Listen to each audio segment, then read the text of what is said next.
আমি মোটেও ভালো অভিনেতা না। আমি শিখতে শিখতে একটা পর্যায়ে কাজ করাই বন্ধ করে দিয়েছি। একজন আর্টিস্টের যে পরিপূর্ণতাটা দরকার, আমি ওই লেভেল পর্যন্ত যেতে পারি নাই। কয়টা ছবি হয় বছরে? সরি, আমি জানি না।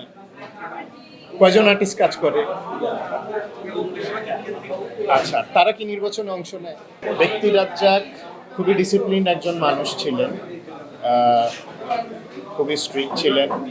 রাজনীতি, যদি সবাই রাজনীতিবিদ হয়ে যান তাহলে শিল্পী কই থাকবে? শিল্পী আলাদা সত্তা, শিল্পী কিন্তু সবাই।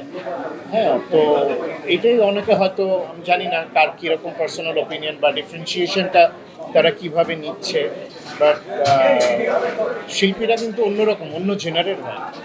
এনারা খুব ইমোশনাল হয় এবং যারা কাজ নিয়ে থাকে ওরা কাজ নিয়েও করে থাকে। আর শিল্পী হলো সব শ্রেণীর মানুষের, সারা দেশের মানুষের একজন। এই জন্য সেলিব্রিটি বলা হয়, কারণ কি তাদের প্রত্যেকটা ইন্ডিভিজুয়ালকে সেলিব্রেট করা হয় বলেই তারা সেলিব্রিটি।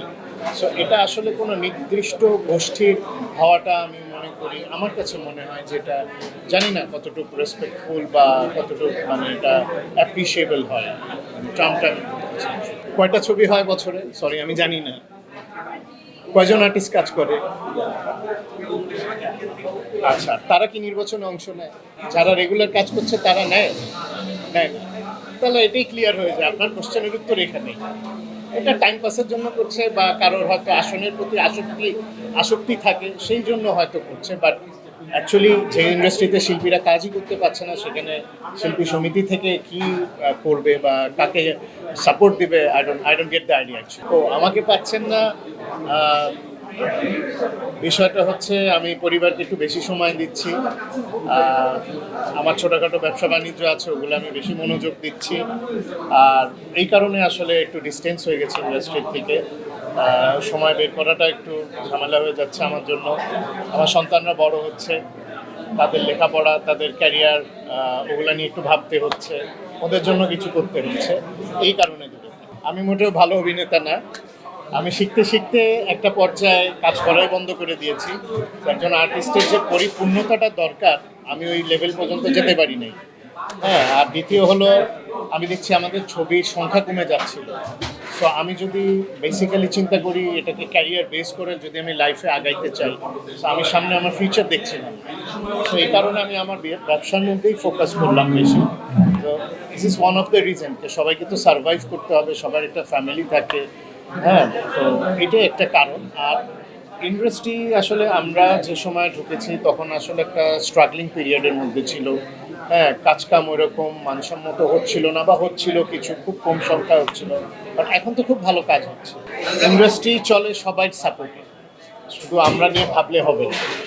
এবং কোথায় গেলে তারা আমাদের কথা শুনবে বা গাইডেন্স শুনবে, এটাও একটা বিষয়। যেচে গিয়ে কাউকে অ্যাডভাইস তো দিতে পারবো না, আমরা অনেক জুনিয়র। আব্বার কথা আলাদা ছিল, উনি একজন মহান ব্যক্তি ছিলেন, শিল্পী ছিলেন, গার্জিয়ান ছিলেন ইন্ডাস্ট্রির। উনি আরও ইন্ডাস্ট্রি ভালো বুঝতেন এই কারণে, বিকজ ওনার হাতে ইন্ডাস্ট্রি গড়ায়। তো ওনার জায়গা তো আমরা কেউ নিতে পারবো না, বা আমরা বললে আমাদের কথা হয়তো শুনবে না। বাট এটা কিন্তু এই অবক্ষয় বা যেটাই বলেন, আজকে আপনি যেটা বললেন, যে টার্মটা ইউজ করলেন, এটা একদিনে হয়নি, এটা বছরে বছরে হয়ে এসছে এবং আমরা বুঝতে পেরেছি যে আমরা এদিকেই যাচ্ছি। তো এখন এটা রেজাল্ট আসলে সবাই সাফার করছে। ও যে বললাম সেলিব্রিটি টার্মটা, সেলিব্রিটি মানে কি, সব সব স্তরের শ্রেণীর মানুষ সেলিব্রেট করে, তাদেরকেই সেলিব্রেট করে। হ্যাঁ, আইডল মানে যে না এনারা এরকম করছে, যেটা আমি আমার বাবাকে বা ওনার সমসাময়িক যারা অভিনেতা ছিলেন, অভিনেত্রী ছিলেন, তাদেরকে দেখি সম্মান নিয়ে রেখেছি। তো সম্মানটা আসলে যার যার নিজেদের ধরে রাখতে হয়। আমি কি করছি, বা একজন সেলিব্রিটি যদি ওরকম কোনো পোস্টে যায়, তার কিন্তু রেসপন্সিবিলিটি আরও বেশি মানুষের প্রতি, যে না আমি দেশের জন্য কাজ করতে এসেছি, দায়িত্ব দেওয়া হয়েছে, তো আমি দেশের জন্য আরও কিছু করব। এটা আসলে যার যার পার্সোনাল ওপিনিয়ন আসলে বলা চলে। ব্যক্তি রাজ্জাক খুবই ডিসিপ্লিন একজন মানুষ ছিলেন, আহ, খুবই স্ট্রিক্ট ছিলেন, আবার আদরও করতেন। ওনার থেকে অনেক কিছু জীবনে শিখেছি, কীভাবে লাইফ লিড করতে হবে, কীভাবে মানুষের সাথে মিশতে হবে, মানুষকে কীভাবে শ্রদ্ধা করতে হয়, ভালোবাসা দিতে হয়, মানুষের কাছে যেতে হয়, এগুলো শিখেছি তার থেকে। আর পর্দায় উনি যা ছিলেন, এটা হলো দর্শকদের, আপনাদের। তখন আর আমাদের বাবা ছিলেন, তখন আপনাদের, উনি আপনাদের নায়ক। আপনারাই বলেন উনি কেমন ছিলেন, এটা আমাকে, আমি বলাটা মানে এখানে আর জাস্টিফাই হবে না জিনিসটা আসলে। সমস্ত কিছু আল্লাহর হাতে। আল্লাহ আমার রিজিক যেখানে রেখেছেন আমি সেখান দিয়েই হাঁটছি। যতদিন ওখানে প্রোডাকশন হাউসে ছিল ততদিন ওখানে কাজ করেছি। আল্লাহ আমাকে অন্য জায়গায় নিয়ে আসছেন, আমি সেখানে কাজ করছি। আমার কর্তব্য হলো কাজ করে যাওয়া। ক্ষেত্র বিশেষ রিজিক আল্লাহ ঠিক করে দিবেন। সো আমি আগে থেকে কিছু বলতে পারবো না আসলে যে কখন কী হবে।